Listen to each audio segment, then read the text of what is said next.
Hi all, welcome to One's Coaching. Today we are going to discuss the sure short questions of data structures and algorithm. അപ്പോൾ ഇന്നത്തെ ക്ലാസ്സിൽ നമ്മൾ data structures and algorithm എന്ന സബ്ജക്റ്റിലെ module 1-ലെ sure short questions ആണ് discuss ചെയ്യുന്നത്. അപ്പോൾ നമുക്ക് ഈ മൊഡ്യൂളിൽ നിന്ന് വരാവുന്ന short answer questions, essay questions, അങ്ങനെ 2 കാറ്റഗറിയിലാണ് ഞാൻ ഈ മൊഡ്യൂൾ പ്ലാൻ ചെയ്തേക്കുന്നത്. സോ അപ്പോൾ നമുക്ക് ഫസ്റ്റ് എന്തൊക്കെയാണ് നോക്കാം. ഫസ്റ്റ് നമുക്ക് അതിന്റെ സിലബസ് നോക്കാം. സോ മൊഡ്യൂൾ 1-ല് basic concepts of data structure ആണ് ഡിസ്കസ് ചെയ്യുന്നത്. സോ അതിന്റെ definition, what is data structure, data സ്ട്രക്ചറിന്റെ ഡെഫിനീഷൻ പറയുന്നുണ്ട്. ഡേറ്റാ സ്ട്രക്ചർ നമ്മൾ എന്തിനു വേണ്ടിയിട്ടാണ് യൂസ് ചെയ്യുന്നത്, മെയിൻ ആയിട്ടും എന്തൊക്കെയാണ് ഡേറ്റാ സ്ട്രക്ചർ യൂസ് ചെയ്യുന്നതുകൊണ്ടുള്ള advantages, disadvantages and main application. ഇത്രയും കാര്യങ്ങളാണ് നമ്മൾ ഈ ഡെഫിനീഷൻ എന്ന് പറയുന്ന സെഷനിൽ ഉൾപ്പെടുത്തിയിരിക്കുന്നത്. നെക്സ്റ്റ് എന്ന് പറഞ്ഞാൽ ഡേറ്റ അബ്സ്ട്രാക്ഷനെ കുറിച്ച് പറയുന്നുണ്ട്. എന്താണ് ഡേറ്റ അബ്സ്ട്രാക്ഷൻ? അതായത് കോംപ്ലക്സ് ആയിട്ടുള്ള ഡേറ്റയെ അബ്സ്ട്രാക്ട് ചെയ്ത് ഹൈഡ് ചെയ്തിട്ട് ഇമ്പോർട്ടൻ്റ് ആയിട്ട് വേണ്ടത് മാത്രം ഡിസ്കസ് ചെയ്യുന്നതാണ് ഡേറ്റ അബ്സ്ട്രാക്ഷൻ എന്ന് പറയുന്ന ഒരു topic. Then performance analysis. Performance അനാലിസിസിൽ നമ്മൾ 2 കാറ്റഗറി നോക്കിയിട്ടുണ്ട്. ടൈം ആൻഡ് സ്പേസ് കോംപ്ലക്സിറ്റിയെ കുറിച്ച് ഡിസ്കസ് ചെയ്തായിരുന്നു.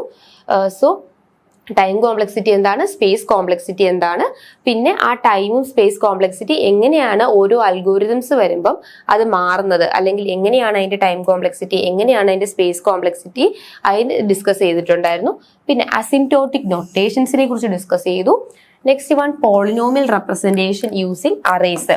നമ്മൾ പോളിനോമിയൽ എങ്ങനെയാണ് അതിന്റെ പിക്ടോറിക്കൽ റെപ്രസെന്റേഷൻ, അതിന്റെ സ്റ്റെപ്പ് ബൈ സ്റ്റെപ്പ് ആയിട്ട് എങ്ങനെയാണ് അതിന്റെ പോളിനോമിയൽ റെപ്രസെന്റേഷൻ നടക്കുന്നതെന്നൊക്കെ നമ്മൾ ക്ലാസ്സിൽ ഡിസ്കസ് ചെയ്തിട്ടുണ്ട്. നെക്സ്റ്റ് വൺ സ്പാർസ് മെട്രിക്സ്, അതിന്റെ ട്യൂപ്പിൾ റെപ്രസെന്റേഷൻ. സ്പാർസ് മെട്രിക്സ് എങ്ങനെയാണ് റെപ്രസെന്റ് ചെയ്യുന്നത്, അതിന്റെ ആപ്ലിക്കേഷൻസ് എന്തൊക്കെയാണ്, നമ്മൾ എന്തിനാണ് സ്പാർസ് മെട്രിക്സ് യൂസ് ചെയ്യുന്നത് എന്നുള്ള കാര്യങ്ങൾ ഡിസ്കസ് ചെയ്തു. Next one stack and queues അല്ലെ, മെയിൻ ടോപ്പിക്കാണ് മൊഡ്യൂൾ 1-ലെ സ്റ്റാക്ക് ആൻഡ് ക്യൂസ് എന്ന് പറഞ്ഞാൽ. അവിടെ തൊട്ടാണ് നമ്മളുടെ types of data structure actually ആരംഭിക്കുന്നത്. സോ സ്റ്റാക്ക് ആൻഡ് ക്യൂ, അപ്പൊ എന്തൊക്കെയാണ് സ്റ്റാക്കിൽ വരുന്നത്, എന്തൊക്കെയാണ് ക്യൂസിൽ വരുന്നത്. പിന്നെ സ്റ്റാക്സിൽ മൾട്ടി സ്റ്റാക്ക് ക്യൂവിനെ കുറിച്ച് പറഞ്ഞു. നെക്സ്റ്റ് ഡേറ്റ സ്ട്രക്ചർ ആണ് ക്യൂ ഡേറ്റ സ്ട്രക്ചർ. അതിന്റെ പ്രിൻസിപ്പിൾ എന്തൊക്കെയാന്ന് പറഞ്ഞായിരുന്നു, അഡ്വാൻറ്റേജസ്, ഡിസഡ്വാൻറ്റേജസ്. പിന്നെ circular queues. Next one double ended queue. Double ended queue means D queue. Double ended ക്യൂവിന് നമ്മൾ വേറൊരു പേരാണ് ഡി ക്യൂ. നെക്സ്റ്റ് നമ്മൾ മൊഡ്യൂൾ 1-ൽ പറയുന്നത് evaluation of expression. Expression evaluation എങ്ങനെയാണ് ചെയ്യുന്നത്, അതായത് ഇൻഫിക്സ് ടു പോസ്റ്റ്ഫിക്സ് എങ്ങനെയാണ് ഇവാലുവേറ്റിംഗ് പോസ്റ്റ്ഫിക്സ് എക്സ്പ്രഷൻ. അപ്പൊ ഇത്രയും കാര്യങ്ങളാണ് നമ്മളുടെ മൊഡ്യൂൾ 1-ലെ സിലബസിനകത്തുള്ളത്. ഈ മൊഡ്യൂൾ 1-ലെ സിലബസിനകത്ത് ഏറ്റവും മെയിൻ ആയിട്ട് വരുന്നത് നമ്മുടെ സ്റ്റാക്ക് ആൻഡ് ക്യൂ എന്ന് പറയുന്ന topic. Next one evaluation of expressions എന്ന് പറയുന്നത്, അതായത് പല കൺവേർഷൻ, ഇൻഫിക്സ് ടു പോസ്റ്റ്ഫിക്സ്, പിന്നെ പോസ്റ്റ്ഫിക്സ് എക്സ്പ്രഷൻ ഇവാലുവേഷൻ. ഇത്രയുമാണ് ഇതിനകത്ത് ഏറ്റവും ഇമ്പോർട്ടൻ്റ് ആയിട്ട് നമ്മൾ നോക്കേണ്ടത്. ഓക്കെ, അപ്പൊ നമുക്ക് ആദ്യം തന്നെ ഇതിനകത്ത് വരാൻ സാധ്യതയുള്ള ഷോർട്ട് ആൻസർ ക്വസ്റ്റ്യൻസിനെ കുറിച്ച് നോക്കാം. സോ ഫസ്റ്റ് ക്വസ്റ്റ്യൻ എന്താണ്, explain data abstraction. Explain data abstraction. എന്താണ് ഡേറ്റ അബ്സ്ട്രാക്ഷൻ? സോ നമ്മൾ ക്ലാസ്സിൽ ഇത് ഡീറ്റെയിൽഡ് ആയിട്ട് ഡിസ്കസ് ചെയ്തിട്ടുണ്ട്. ഡേറ്റ അബ്സ്ട്രാക്ഷന്റെ ബെനിഫിറ്റ്സ് എന്താണ്, അഡ്വാൻറ്റേജസ് എന്താണ്, ആപ്ലിക്കേഷൻസ് എന്താണ് നമ്മൾ ക്ലാസ്സിൽ ഓൾറെഡി ഡിസ്കസ് ചെയ്തു. ഇപ്പൊ നമുക്ക് ജസ്റ്റ് അതിനകത്ത് ഏതൊക്കെ ഇമ്പോർട്ടൻറ്റ് പോയിന്റ്സ് ആണ് നമ്മൾ യൂണിവേഴ്സിറ്റി ക്വസ്റ്റ്യൻ അല്ലെങ്കിൽ യൂണിവേഴ്സിറ്റി ക്വസ്റ്റ്യൻ പേപ്പറിൽ നമുക്ക് എന്തൊക്കെ ഇമ്പോർട്ടൻറ്റ് പോയിന്റ്സ് ആണ് ഈ ഡേറ്റ അബ്സ്ട്രാക്ഷനെ കുറിച്ച് ഇൻക്ലൂഡ് ചെയ്യേണ്ടതെന്ന് നമുക്ക് ഈ ഒരു സെഷനിൽ നോക്കാം. So what is data abstraction? ആദ്യം തന്നെ നമ്മൾ അതിന്റെ ഡെഫിനേഷൻ ആണ് പറയേണ്ടത്. So data abstraction in data structure is the process of hiding the complex. ആ ഒരു ഹൈഡിങ് എന്ന് പറയുന്ന ഒരു ടേം ഉണ്ടെങ്കിൽ തന്നെ നിങ്ങൾക്ക് 1 മാർക്ക് അവിടെ വീണ് കഴിഞ്ഞു. So hiding the complex data structure or complex implementation details of a data structure and exposing only the essential operation to the user. അതായത് കോംപ്ലക്സ് ആയിട്ടുള്ള ഡേറ്റ സ്ട്രക്ചർ അല്ലെങ്കിൽ കോംപ്ലക്സ് ആയിട്ടുള്ള എക്സ്പ്രഷൻസിനെയൊക്കെ ഹൈഡ് ചെയ്തിട്ട് നമുക്ക് ആവശ്യമുള്ളതിനെ മാത്രം എക്സ്പോസ് ചെയ്ത് പുറത്ത് കാണിക്കുന്ന ഒരു പ്രോസസ്സിനെയാണ് നമ്മൾ എന്ത് പറയുന്നത്, ഡേറ്റ അബ്സ്ട്രാക്ഷൻ എന്ന് പറയുന്നത്. So data abstraction is a programming technique where data type is created to hide the details of data representation, making it easier to work with or presenting a simplified view of the data. അപ്പം ഇതിനകത്ത് main കാര്യം എന്താണ്, first point എന്ന് പറഞ്ഞാൽ hiding the complex data structure, hiding the complex. പിന്നെ second എന്താണ്, simplified view, simplified view to the user, view to user. Okay, അപ്പൊ ഈ 2 പോയിന്റ്സ് ആണ് ഇതിനകത്ത് ഏറ്റവും ഇമ്പോർട്ടന്റ് ആയിട്ട് വരുന്നത്.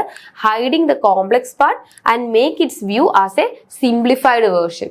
ഓക്കെ, സോ നമുക്ക് it focuses on essential characteristics of the data while hiding unnecessary implementation details. അതായത് അൺനെസസറി ആയിട്ട് നമുക്ക് വേണ്ടാത്ത ഇംപ്ലിമെന്റേഷൻ ഡീറ്റെയിൽസ് എല്ലാം ഹൈഡ് ചെയ്ത് വെച്ചിട്ട് എസെൻഷ്യൽ ആയിട്ടുള്ള ഡേറ്റാസിനെ പുറത്ത് കാണിക്കുന്ന ഒരു ടെക്നിക്കാണ്. അപ്പൊ നമുക്ക് വളരെ സിമ്പിൾ ആയിട്ടുള്ള ഒരു എക്സാമ്പിൾ നോക്കാം. ഇപ്പൊ നമ്മൾ പ്രോഗ്രാമിംഗ് ചെയ്യുമ്പോൾ നമ്മൾ പ്രിന്റ് എഫ് അല്ലെങ്കിൽ സ്കാൻ എഫ് ഇങ്ങനെ നമ്മൾ യൂസ് ചെയ്യുന്നുണ്ട്. So what is print F and scan F? Print F എന്ന് പറഞ്ഞാൽ നമുക്ക് തന്നിരിക്കുന്ന ഡേറ്റ പ്രിന്റ് ചെയ്യാനും, സ്കാൻ എഫ് എന്ന് പറഞ്ഞാൽ ആ ഡേറ്റ റീഡ് ചെയ്യാനുമാണ്. സോ നമ്മൾ പ്രിന്റ് എഫിനകത്ത് നമ്മൾ എന്തൊക്കെ കണ്ടന്റ് ആണ് പ്രിന്റ് ചെയ്യേണ്ടതെന്നാണ് കാണിക്കുന്നത്. സോ ഈ പ്രിന്റ് എഫ് എങ്ങനെയാണ് വർക്ക് ചെയ്യുന്നത് നമ്മൾ കാണേണ്ട കാര്യമുണ്ടോ? ഇല്ല. നമുക്ക് ജസ്റ്റ് എന്ത് ചെയ്താൽ മതി, പ്രിന്റ് എഫ് കൊടുത്തിട്ട് നമ്മൾ ഈ ഡീറ്റെയിൽസ് കൊടുക്കുമ്പോൾ നമ്മളിപ്പം സേ ഫോർ എക്സാമ്പിൾ ഹലോ എന്നുള്ളത് പ്രിന്റ് എഫ് കൊടുത്ത് കോഡ്സിൽ കൊടുത്ത് സെമിക്കോളം കൊടുക്കുമ്പോൾ നമുക്കത് പ്രിന്റ് ചെയ്ത് കാണണം. പക്ഷെ ഈ പ്രിന്റ് എഫിന്റെ ബാക്ക് എൻഡിൽ എന്തൊക്കെ പ്രിന്റ് എഫ് ചെയ്യാൻ വേണ്ടി നമ്മൾ അതിനകത്ത് എന്തൊക്കെ പ്രോസസ്സ് ചെയ്യുന്നുണ്ടോ അല്ലെങ്കിൽ എന്തൊക്കെ പ്രോഗ്രാം ചെയ്യുന്നുണ്ടോ എന്ന് നമ്മൾ അറിയേണ്ട കാര്യമില്ല. നമുക്കൊരു റിയൽ ലൈഫ് എക്സാമ്പിൾ നോക്കിയാൽ നമ്മുടെ ടിവിയുടെ റിമോട്ട് കൺട്രോളിനകത്ത് നമ്മൾ ഓരോ ചാനൽ മാറ്റുമ്പോഴും അതനുസരിച്ച് ചാനൽ മാറിക്കൊണ്ടിരിക്കും. പക്ഷെ അതിന്റെ ബാക്ക് എൻഡിൽ എത്ര ചിപ്പ് യൂസ് ചെയ്യുന്നുണ്ട്, എത്ര കാര്യങ്ങളുണ്ടെന്നൊന്നും നമുക്ക് അറിയേണ്ട. നമുക്ക് ജസ്റ്റ് അത് ഓപ്പറേറ്റ് ചെയ്യാൻ മാത്രം യൂസ് ചെയ്താൽ മതി. സോ അതുപോലെയാണ് നമ്മളുടെ ഈ പ്രിന്റ് എഫ്, സ്കാൻ എഫ് അല്ലെങ്കിൽ നമ്മളുടെ ലൈബ്രറീസ് #include stdio.h ഇതിനകത്ത് എത്ര ലൈബ്രറീസ് ഉണ്ട്, അവിടെ എങ്ങനെയാണ് ലൈബ്രറി ഫംഗ്ഷൻ നടക്കുന്നതെന്ന് നമുക്ക് അറിയണ്ട. #include conio.h ഇതൊന്നും നമ്മൾ അറിയുന്നില്ല. സോ അതുകൊണ്ട് തന്നെ നമ്മൾ കോംപ്ലക്സ് ആയിട്ടുള്ള പാർട്ടൊക്കെ ഹൈഡ് ചെയ്ത് വെച്ച് എസെൻഷ്യൽ ആയിട്ട് നമുക്ക് യൂസ് ചെയ്യാനുള്ള പാർട്സ് ഒക്കെ എക്സ്പോസ് ചെയ്യുന്ന ഒരു ടെക്നിക് അല്ലെങ്കിൽ ആ ഒരു പ്രോസസ്സിനെയാണ് ഡേറ്റ അബ്സ്ട്രാക്ഷൻ എന്ന് പറയുന്നത്. ഇനി അടുത്തത് benefits of data abstraction. So first benefit എന്ന് പറഞ്ഞാൽ സിംപ്ലിഫൈഡ് യൂസേജ്. ആദ്യം എന്താണ്, വളരെ സിംപ്ലിഫൈഡ് ആയിട്ട് നമ്മൾക്ക് സിംപ്ലിഫൈ ചെയ്യാൻ, അതായത് യൂസേജ് സിംപ്ലിഫൈ ആക്കാൻ വേണ്ടിയിട്ടാണ് നമ്മൾ ഈ പ്രോസസ്സ് യൂസ് ചെയ്യുന്നത്. So user can interact with data structure without needing to understand their underlying complexity. അതായത് അവരുടെ കോംപ്ലക്സിറ്റീസ് ഒക്കെ നമ്മൾ കുറച്ചിട്ട് അവരുടെ ആ ഒരു അവരുടെ യൂസേജ് സിംപ്ലിഫൈ ആക്കാനായിട്ടാണ് നമ്മളിത് യൂസ് ചെയ്യുന്നത്. അതാണ് ഇതിന്റെ മെയിൻ ബെനിഫിറ്റ് എന്ന് പറഞ്ഞാൽ. Next one, increased maintainability. അതായത് changes to internal implementation of a data structure do not affect the user as so long as interface remains consistent. അതായത് നമ്മളുടെ ഇന്റേണൽ ഇംപ്ലിമെന്റേഷനെ അഫക്ട് ചെയ്യുന്നില്ല. ഇപ്പൊ സപ്പോസ് നമ്മളിപ്പോ പ്രിന്റ് എഫിന്റെ ഒരു സെറ്റ് ഓഫ് കോഡ് ഉണ്ടായിരുന്നു. Print F work ചെയ്യണമെങ്കിൽ ഈ സെറ്റ് ഓഫ് കോഡ് ഉണ്ട്. ഈ എപ്പോഴും നമ്മൾ പ്രിന്റ് എഫ് യൂസ് ചെയ്യുമ്പോൾ ആ സെറ്റ് ഓഫ് കോഡ് നമ്മൾ എഴുതുമ്പോൾ ഇതിനകത്ത് ചിലപ്പോൾ എറർ വരാനുള്ള ചാൻസ് ഉണ്ട്. ഇതെല്ലാം ഒന്ന് കളക്റ്റീവായിട്ട് ഇങ്ങനെ അബ്സ്ട്രാക്ട് ചെയ്ത് വെക്കുകയാണെങ്കിൽ നമുക്ക് ആ ഒരു ടേം മാത്രം എടുക്കും, ഇത് ഓട്ടോമാറ്റിക് ആയിട്ട് ഈ ഡേറ്റ വരുവാണ്. സോ അപ്പൊ ഇതിനകത്ത് ഈ ഡേറ്റയ്ക്കകത്ത് എറർ വരാനുള്ള ചാൻസ് കുറവാണ്. ഓക്കെ, സോ അടുത്തത് improved security. By hiding the implementation detail, sensitive data and internal logic can be protected from unauthorized access. നമ്മൾ ഇങ്ങനെ പ്രൊട്ടക്ട് ചെയ്ത് വെക്കുന്നത് കൊണ്ട് നമുക്ക് അൺഓതറൈസ്ഡ് ആയിട്ടുള്ള അല്ലെങ്കിൽ ഇൻട്രൂഡേഴ്സ് അല്ലെങ്കിൽ വൈറസ്, വേംസ്, മാൽവെയർ ഇതൊക്കെ എന്ന് പറഞ്ഞാൽ അറ്റാക്കേഴ്സാണ്. അപ്പൊ അവരുടെയൊക്കെ ആ ഒരു അവരുടെ ഒരു കടന്നു കയറ്റം നമുക്ക് കുറയ്ക്കാൻ പറ്റും. അതുവഴി സെൻസിറ്റീവ് ആയിട്ടുള്ള ഒരു സെൻസിറ്റീവ് ഡേറ്റ, അതായത് കുറച്ചുകൂടെ കോൺഫിഡൻഷ്യൽ ആയിട്ടുള്ള ഡേറ്റയൊക്കെ നമുക്ക് സെക്യൂർ ചെയ്ത് വെക്കാൻ ഇതുമൂലം സാധിക്കും. Next one, code reusability. Abstracted data structure can be reused in different parts of a program or even in different programs. അതായത് നമുക്ക് ഇപ്പൊ C പ്രോഗ്രാമിലോ അല്ലെങ്കിൽ ഇപ്പൊ സം ചെയ്യാനുള്ള പ്രോഗ്രാം ആയിരിക്കാം, ചിലപ്പം ഡിവിഷൻ ആയിരിക്കാം, ചിലപ്പം പാലിൻഡ്രോം പ്രോഗ്രാം ആയിരിക്കാം. ഏത് പ്രോഗ്രാം ആയാലും നമുക്ക് ഈ പ്രിന്റ് എഫ് അവിടെ എല്ലാം യൂസ് ചെയ്യാൻ പറ്റും. ഇപ്പൊ മൾട്ടിപ്പിൾ പ്രോഗ്രാംസിൽ നമുക്കിത് യൂസ് ചെയ്യാനായിട്ട് സാധിക്കും. സോ അതാണ് എന്തിന്റെ ബെനിഫിറ്റ്സ് ഓഫ് ഡേറ്റ അബ്സ്ട്രാക്ഷൻ എന്ന് പറയുന്നത്. ഈ ഡേറ്റ അബ്സ്ട്രാക്ഷന്റെ ആപ്ലിക്കേഷൻസ്, അഡ്വാൻറ്റേജ്, ഡിസഡ്വാൻറ്റേജ് ഒക്കെ നമ്മൾ ക്ലാസ്സിൽ ഫുള്ളായിട്ട് കംപ്ലീറ്റ് ആയിട്ട് പറഞ്ഞിട്ടുണ്ട്. അപ്പം ഇന്നത്തെ ഈ സെഷനിൽ ജസ്റ്റ് ഇമ്പോർട്ടൻ്റ് ആയിട്ടുള്ള പോയിന്റ്സ് ആണ് ഡിസ്കസ് ചെയ്തു പോകുന്നത്. ഇതിനെക്കുറിച്ച് കൂടുതലായിട്ടുള്ള ഡീറ്റെയിൽസ് അറിയാനായിട്ട് നിങ്ങൾ ക്ലാസ് ഫുള്ളായിട്ട് കാണണം. സോ അടുത്തത് question number 2, explain types of array. So types of array on the base of size. നമുക്ക് പല രീതിയിൽ നമുക്ക് അറേയെ ക്ലാസിഫൈ ചെയ്യാം. അപ്പൊ നമ്മൾ ആദ്യം ക്ലാസിഫൈ ചെയ്യാൻ പോകുന്നത് on the basis of size ആണ്. അപ്പൊ ഇതിനകത്ത് ചോദിച്ചേക്കുന്നത് ടൈപ്സ് ഓഫ് അറേ ആണ്. അപ്പൊ നമ്മൾ ആദ്യം types of array based on സൈസിന്റെ രീതിയിൽ നമുക്ക് അറേ എങ്ങനെ ക്ലാസിഫൈ ചെയ്യാമെന്ന് നോക്കാം. So first one fixed sized array. ആദ്യത്തെ എന്താണ്? Fixed sized array. So what is array? Array എന്ന് പറഞ്ഞാൽ എന്താണ്? അറേ എന്ന് പറഞ്ഞാൽ it is a slot of space അല്ലെ, സ്പേസിന്റെ ഇതാണ്. അതിനകത്തേക്ക് നമുക്ക് ഇൻഡെക്സ് വാല്യൂ ഉണ്ട്. എന്തുണ്ട്? ഇൻഡെക്സ് വാല്യൂ ഉണ്ട്. 0, 1, 2, 3, 4, 5. ഇൻഡെക്സ് എപ്പോഴും സ്റ്റാർട്ട് ചെയ്യുന്നത് എങ്ങനെയാണ്? 0യിലാണ് ഇൻഡെക്സ് സ്റ്റാർട്ട് ചെയ്യുന്നത്. പിന്നെന്താണ്? ഇതിന് കറസ്പോണ്ടിങ് ആയിട്ട് മെമ്മറി ലൊക്കേഷൻ ഉണ്ട്. മെമ്മറി ലൊക്കേഷൻ അതായത് 200, 201, 202, 203 എന്ന് പറഞ്ഞ് കറസ്പോണ്ടിങ് ആയിട്ടുള്ള മെമ്മറി ലൊക്കേഷൻസും അവൈലബിൾ ആണ്. അപ്പൊ നമുക്കിപ്പോൾ ഒരു ഡേറ്റ എക്സാമ്പിൾ ABC എന്ന് പറയുന്ന ഒരു ഡേറ്റ ആണെങ്കിൽ നമുക്ക് ABC എന്ന് പറഞ്ഞ സ്ലോട്ടുകളിലേക്ക് നമുക്ക് ആഡ് ചെയ്യാം. സോ ഈ ഡേറ്റ എങ്ങനെയായിരിക്കണം? ഈ ഡേറ്റ സെയിം ഡേറ്റ തന്നെ ആയിരിക്കണം. ഇപ്പൊ ലെറ്റേഴ്സ് ആണെങ്കിൽ ലെറ്റേഴ്സ്, നമ്പേഴ്സ് ആണെങ്കിൽ numbers, same type of data ആയിരിക്കണം ഇതിനകത്തേക്ക് ഇൻസേർട്ട് ചെയ്യേണ്ടത്. അങ്ങനെയുള്ള ഡേറ്റ മാത്രമേ നമുക്ക് ഇൻസേർട്ട് ചെയ്യാൻ പറ്റുള്ളൂ. പിന്നെ കണ്ടിന്യൂസ് മെമ്മറി ലൊക്കേഷനിലേക്ക് വേണം ഇൻസേർട്ട് ചെയ്യാനായിട്ട്. ഇപ്പൊ നമ്മൾ AB ഇവിടെ എഴുതി C നമുക്ക് ഈ അടുത്ത ലൊക്കേഷൻ എഴുതാൻ പറ്റില്ല. നമ്മൾ അടുത്തടുത്ത് കണ്ടിന്യൂസ് മെമ്മറി ലൊക്കേഷനിലേക്ക് വേണം അറേയിൽ ഡേറ്റ സ്റ്റോർ ചെയ്യാനായിട്ട്. സോ അതാണ് കണ്ടിന്യൂസ് മെമ്മറി ലൊക്കേഷൻ എന്ന് പറഞ്ഞേക്കുന്നത്. സോ അതാണ് ഇതിനകത്ത് പറഞ്ഞേക്കുന്നത്. അപ്പം അറേ നമുക്ക് സൈസിനനുസരിച്ച് ഓക്കെ. അപ്പൊ നമുക്ക് ഇപ്പൊ അറേ എങ്ങനെയാണ് ഡിക്ലെയർ ചെയ്യുന്നത്? ഇപ്പൊ A(5) എന്ന് പറഞ്ഞ ഒരു അറേ ഡിക്ലെയർ ചെയ്താൽ അതിനകത്ത് 5 സ്പേസ് ആയിരിക്കും, 5 വേക്കൻറ്റ് സ്പേസ് ആയിരിക്കും ഉള്ളത്. പിന്നെ ഈ അറേയുടെ ഒരു ഡിസഡ്വാൻറ്റേജ് എന്താണ്? അറേക്ക് നമുക്ക് ഫിക്സഡ് സൈസ് ആയിരിക്കും കൂടുതലായിട്ടും അറേസ് ഉള്ളത്. അപ്പൊ അങ്ങനെ വരുമ്പോഴത്തേക്കും നമുക്ക് ഷ്രിങ്ക് ചെയ്യാനോ ഗ്രോ ചെയ്യാനോ പറ്റില്ല. ഇപ്പം A(5) എന്ന് പറഞ്ഞൊരു അറേ ഡിക്ലെയർ ചെയ്തു, 5 സ്പേസ് നമുക്ക് കിട്ടി. സപ്പോസ് ഒരു 10 സ്ലോട്ടുള്ള അല്ലെങ്കിൽ 10 ഡേറ്റ വരുവാണെങ്കിൽ നമുക്ക് അതിനകത്തേക്ക് ഇൻസേർട്ട് ചെയ്യാൻ പറ്റില്ല. അപ്പം അറേയുടെ സൈസ് കുറവായതുകൊണ്ട് ഇൻസേർട്ട് ചെയ്യാൻ പറ്റില്ല. സപ്പോസ് ഇപ്പോൾ ഒരു 3 ഡേറ്റ വന്നുള്ളെങ്കിൽ നമ്മൾ ആ 3 എണ്ണം ഫില്ല് ചെയ്തു, ബാക്കി 2 എണ്ണം വേക്കൻ്റ് ആയിട്ട് കിടക്കുക. അപ്പൊ അങ്ങനെ ഒന്നെങ്കിൽ വേസ്റ്റേജ് വരാം, അല്ലെങ്കിൽ എന്ത് ചെയ്യാം? ഇൻസഫിഷ്യന്റ് സ്റ്റോറേജ്, അതായത് നമുക്ക് സഫീഷ്യന്റ് ആയിട്ട് സ്റ്റോർ ചെയ്യാൻ പറ്റാതെ വരാം. അപ്പൊ ആ 2 പ്രശ്നങ്ങൾ ഈ അറേയിലുണ്ട്. അപ്പൊ നമുക്ക് ഇത് എങ്ങനെയാണ് ക്ലാസിഫൈ ചെയ്യുന്നതെന്ന് നോക്കാം. Basis of size. സൈസിന്റെ ബേസിസിൽ നമുക്ക് fixed sized array, we cannot alter or update the size of this array. അപ്പൊ നമുക്ക് ഈ ഫിക്സഡ് സൈസ് എന്ന് പറയുമ്പോൾ ആ ടേം കേൾക്കുമ്പോൾ തന്നെ അറിയാം നമ്മളുടെ അറേയുടെ സൈസ് എങ്ങനെയാണ്? ഫിക്സഡ് ആണ്. So we cannot alter or update the size of this array. അപ്പൊ നമ്മളുടെ അറേയുടെ സൈസ് നമുക്ക് കൂട്ടാനോ കുറയ്ക്കാനോ സാധിക്കില്ല. So here only A fixed size, that is size is mentioned in square bracket. അപ്പൊ നമ്മൾ സൈസ് എപ്പോഴും എങ്ങനെയാണ് കണ്ടോ? ഞാനിവിടെ സ്ക്വയർ ബ്രാക്കറ്റിൽ എഴുതിയതുപോലെ A(5) അല്ലെങ്കിൽ A(10) ഇങ്ങനെയൊക്കെ ഒരു സ്ക്വയർ ബ്രാക്കറ്റിലാണ് ഇത് എപ്പോഴും റെപ്രസെന്റ് ചെയ്യുന്നത്. of memory will be allocated for storage. In case we don't know the size of array, then we declare a larger size and store a lesser number of element will result in a wastage of memory. അപ്പൊ ഇതിന്റെ ഏറ്റവും വലിയൊരു പ്രശ്നമാണ് ഒന്നെങ്കിൽ എന്തുണ്ടാവും? Wastage of memory ഉണ്ടാവും അല്ലെ. അതായത് നമ്മളിപ്പോൾ നമുക്ക് ഇതിന്റെ സൈസ് അറിയില്ല, എത്ര ഡേറ്റയാണ് നമുക്ക് സ്റ്റോർ ചെയ്യേണ്ടതെന്ന് അറിയില്ലെങ്കിൽ നമ്മൾ ഓൾറെഡി എന്ത് ചെയ്യും? ഒരു വലിയ സൈസ്, സപ്പോസ് ഇപ്പൊ A(100) എന്ന് പറയുവാണെങ്കിൽ 100 ലൊക്കേഷൻസ് എന്ത് ചെയ്യും?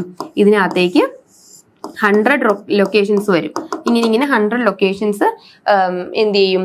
ഇതിനകത്തേക്ക് വരും. പക്ഷെ 100 ലൊക്കേഷൻസിലും നമുക്ക് എന്ത് ചെയ്യില്ല, ചിലപ്പോൾ ഒരു 5 ഡേറ്റ ഉണ്ടാവുള്ളൂ. ഈ 5 ഡേറ്റ അപ്പൊ നമ്മൾ അൽഗോരിതം എക്സിക്യൂട്ട് ചെയ്യുമ്പോഴാണ് നമുക്ക് ഈ എത്ര ഡേറ്റ അതിനകത്ത് ഉണ്ടാവുന്നതെന്ന് അറിയുള്ളൂ. അപ്പൊ ഈ 5 ഡേറ്റ നമ്മൾ ഇതിനകത്തേക്ക് ഇൻസേർട്ട് ചെയ്തു, ബാക്കി 95 സ്ലോട്ടും എന്താണ്? വേക്കൻ്റ് ആയിട്ട് കിടക്കുക. സോ അപ്പൊ എന്ത് പറ്റും?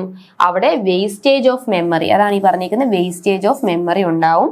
or we declare a lesser size than the number of elements, then we don't get enough memory to store all the elements. അതായത് ഇപ്പം നമുക്ക് 100 സ്ലോട്ട് അവൈലബിൾ ആണ്, പക്ഷെ 105 ഡേറ്റ ഉണ്ടെങ്കിൽ 5 പേർക്ക് ഇതിനകത്ത് അക്കോമഡേറ്റ് ചെയ്യാൻ പറ്റില്ല.